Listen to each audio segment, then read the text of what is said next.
It's important, no matter what role, status, or title that you have, to remember the people who helped you get there and understand your obligation to lend a hand backwards to help others forwards.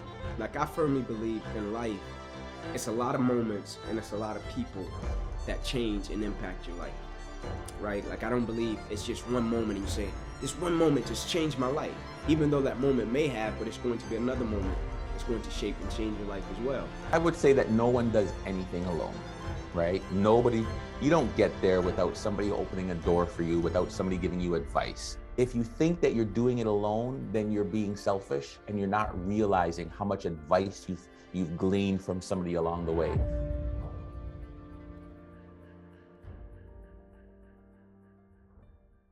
I was born in Atlanta, Georgia, east side of Atlanta to be specific, in a neighborhood by the name of Kirkwood. So born and bred right in the heart of Atlanta, Georgia. So Kirkwood, inner city, and at the time when I was growing up in Kirkwood, it was a pretty rough place. One of the roughest, but just like any other inner city, drugs, gangs, violence, you name it, we had it.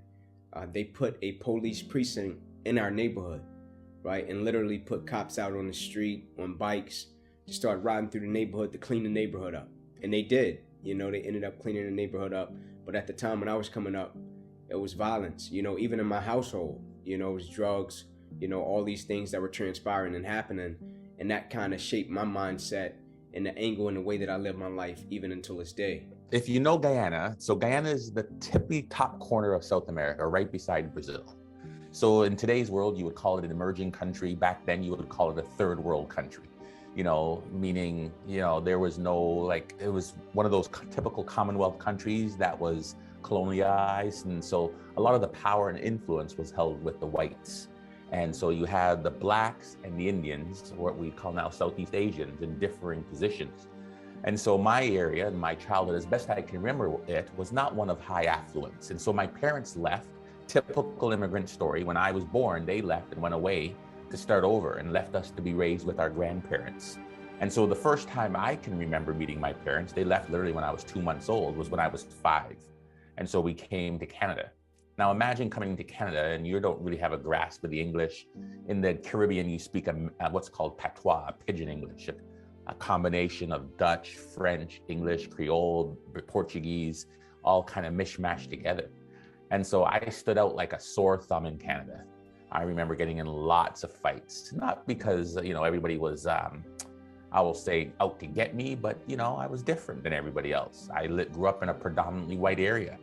And so my parents were first generation. So where everybody had a sports car waiting for them at 16 years old and fancy jeans and all this, Club Med, all-inclusive vacations, you're trying to keep up with that, but you're working behind the scenes to have your pair of jeans. You're working behind the scenes to do all these things. So I'll say my childhood was, if you were to combine it in one sentence, it was about hard work, trying to fit in and trying to get ahead.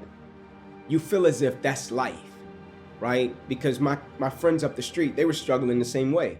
They lived the same way. They slept on the floor the same way. They didn't have beds, right? And so when I started playing sports, the thing that sports did for me, I think the most important, it wasn't just opportunity.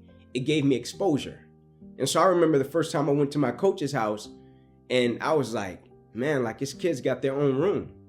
Like they got their own beds, right? Like they're living. They don't have to rush to the dinner table to try to make sure they rush to get the food because they don't have as many people in the house. Whereas with us, you got 14, 15 people at one time in the house. You got to rush to try to eat sometimes, right? And so when I got to experience a different side of life, I remember coming back and talking to my cousins, and I was like, it's a different life out there. And they were like, what do you mean? I was like, it's a different life. Like, it's people that don't live like this, right? Like, this is not normal. And they couldn't fathom it, right? Until we were with my coach one day, and I remember he bought me my first steak, right? And I came back home, and I was like, man, coach bought me a steak. Man, I got a steak, right? And I was so hyped. But what it did for me was it made me realize that people didn't have to live like that if they didn't want to. One of the sports I could play, I had 2 that I was good at, soccer and track and field, all done through high school.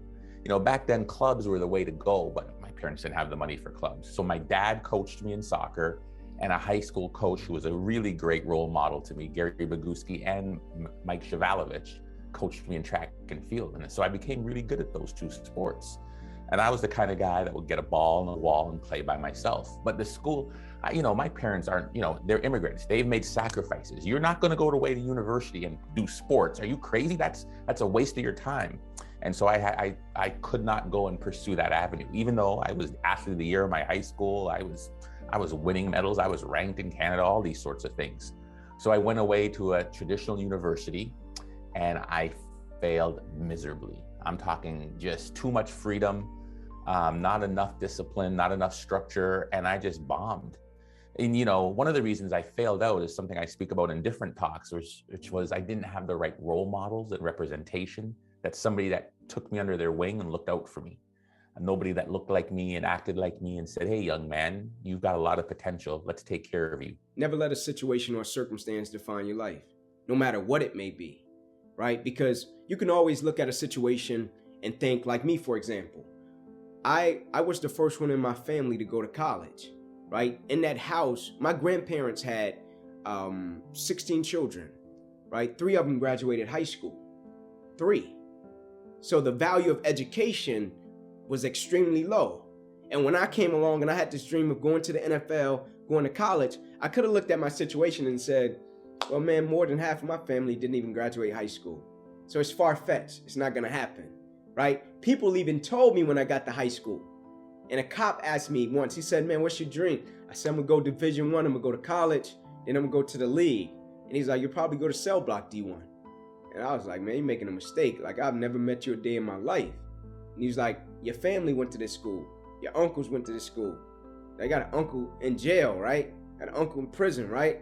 And I was like, yeah. He's like, apple don't fall too far from the tree, right? And what he was saying to me was, you'll probably repeat the same pattern that they repeated. You come from the same household, right? And I could have looked at it and made an excuse and said, I'm going to lower my standards to meet and accommodate my household, my experience, my situation, my circumstance. Or I can take my situation and my circumstance and raise my standard and say I'm going to be an example and I'm going to triumph and I'm going to use my situation and my circumstance as my driving force and my fuel. I played every sport, soccer, track and field, badminton, volleyball. I love sports. The only sport I never played, Jordan, was the sport called golf. Even though I worked on a golf course and could have access to free golf. The only time I really wanted to play golf was 20 years later after I had worked there in 1997 when I saw Tiger Woods win the Masters. When he won the Masters, I'm like, oh my gosh, I got to try this. And I got golf clubs for my birthday, for my Christmas, for like anniversary, and I became addicted to golf. Nobody said to me, hey, you brown guy working here, raking the sand pits and mowing the grass, stay away, you're not allowed. Lots of people invited me, but for some reason, I limited myself. I said I wasn't good enough, or no, we don't play golf. And so we don't even recognize when we're in positions that if we don't see somebody that looks like us, how much we hold ourselves back. My situation was what it was at a very young age. And so my whole life, I wanted different for my family. Ever since I was a kid, right? And my coach took me across town to play ball. And when we'd be riding home, we'd be riding through these neighborhoods, right? And we would see people in their living condition, right? And he would be pointing out different houses and people and just telling me about life. He was teaching me and molding me, right? And he was showing me that, hey man, like you don't have to live like that. And when that would be happening, every time I would go back into my community, I was there in the situation, but I was very much cognizant that it was a better life out there if I made the right decisions and right choices. Yeah. Well, I'll say here's from the corporate center. Do you know that if you have organizations in the corporate world that have a mentorship, a formalized mentorship program, the people who get involved in them typically make anywhere from 12 to 24% more compensation, right? Well, how about those people? If you're a racialized person in an organization, you're 9 to 12% more likely to get promoted into a leadership role if you're a part of a formalized mentorship program. And in short, mentors help you connect and engage in an organization. They help you say, here's where the pitfalls are. Here's the political landmines to avoid. Here's how this process works. They speed up your knowledge by years by connecting with a mentor and help you avoid pitfalls. Equally as important, they help bolster your confidence. They reinvigorate, they reinforce your thoughts, and they're a good place to vent and get all like, oh my gosh, you have this. And a good mentor is like slaps you upside the head and says, hey, stop. They're right. Here's what you need to be thinking about. Slow down. Those things, the people that can speak truth to you, that are authentic and genuine, they're invaluable in your career. There was a lot of moments in my life to where it was people that saw things in me that I couldn't see in myself. And they believed in me in a way that I couldn't believe in myself yet. And I rented their level of belief until I got strong enough to possess my own. Right? It's like when you're young and they see you, and it's like even when you start out doing what you're doing, you could be talented, right? And somebody older than you or more experienced than you can see you and know like, oh man, if he did this, or if he does this, man, he could be great, right? And they can come to you and say, hey kid, man, you got something. Like you could be great, right? Like my teachers and my coaches, when they came to me and they was like, son, I'm telling you, like you could go to college, man. Like you really, I know you're talking about it, but your circumstances are saying different. I think you can do it, right? And when they said it, I'm like, oh, I can do it. Like I can make it happen. All will have it as we move through the organization to different levels. And so recognize that and say, okay, I know it. It's going to happen.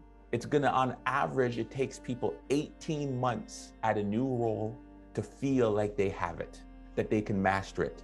My headhunter told me the happiest and most confident and competent a person feels when they take a new job is the day they accept and sign the contract. Then it goes down, down, down. They start the job, it goes down, down, down, down, down. Somewhere along the line between 0 starting date and 18 months, finally it starts to change when you start to gain what's known as competency or mastery over the new skills. Okay, yeah, I know how to work this delegation. Okay, I finally get the budget. Yep, okay, I'm good at it now. And you may need to see it 2 or 3 times. The faster that you can go through it is the more relationships, more networking, the more questions you ask of people outside, right, of you. And that's why those formal mentorship programs are so important.